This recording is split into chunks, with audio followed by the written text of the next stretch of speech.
இந்த ஆட்சியோட ஒரு சிறப்பான ஆட்சி உலகத்தில் இருக்குமா அப்படின்னு அப்பா நினைக்கலாம். அவர் ஏஜுக்கு அவரோட தன்மைக்கு நினைக்கலாம்.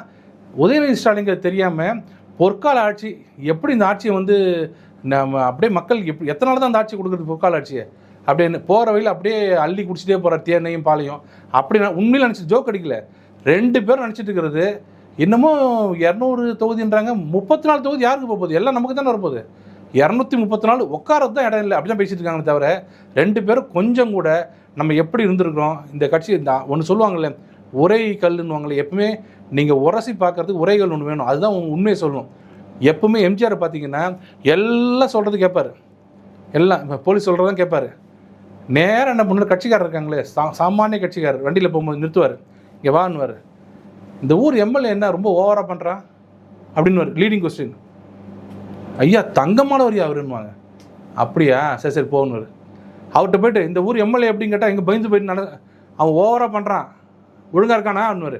ஐயா அவர் தான தன்மை உங்களை மாதிரி அவருன்னு வச்சுங்களேன், தலையாச்சிட்டு சரி சரி போய்ட்டு அப்படின்னு இதான் செக் பண்ணுறதுன்றது. தயவுசெய்து உதயநிதி ஸ்டாலின் நைட்டில் மாறு வேஷம் ரொம்ப வேணாம், ஒரு மறு வச்சுக்கிட்டு ஒரு ரவுண்டு போய்ட்டு வர சொல்லுங்கள்.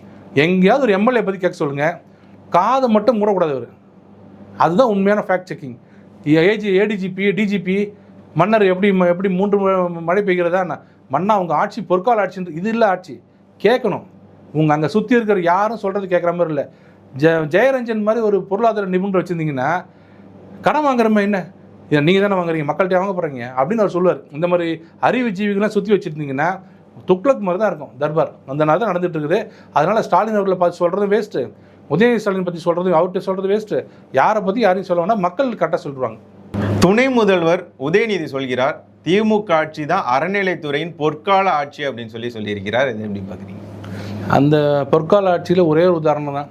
ஒரு அறநிலைத்துறை அமைச்சர், உங்கள் எக்ஸ்பீரியன்ஸை சொல்லுங்கள் தப்பாக இருந்தால், ஒரு அறநிலைத்துறை அமைச்சராக இருந்தவர் கோயிலுக்குள்ளேயே மனுஷங்களா மாடு மாதிரி மேலே வந்து மோதுறீங்க, வேறு ஏதாவது சொத்து தானே திங்குறீங்க அப்படின்னு சொல்லக்கூடிய ஒரு அறநிலைத்துறை அமைச்சரை நீங்கள் ஒரு 50 வருஷம் பேக்கில் போய் எடுத்து கொடுங்களேன். நம்ம தமிழ்நாட்டில் யாரோ ஒருத்தர் சொல்லி பாருங்க. அந்த மாதிரி அது மாதிரி யாருமே இல்லை. அந்த வகையில் சிறப்பான ஆட்சி தான்.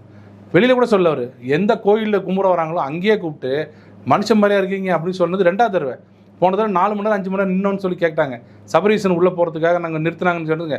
செத்தா போயிடுவீங்க 5 மணி நேரம் நின்னா, கண்ட இடத்துல நிற்கிறீங்களே அப்படின்னு சொன்னது இந்த சேகர் பாபு அவர்கள்.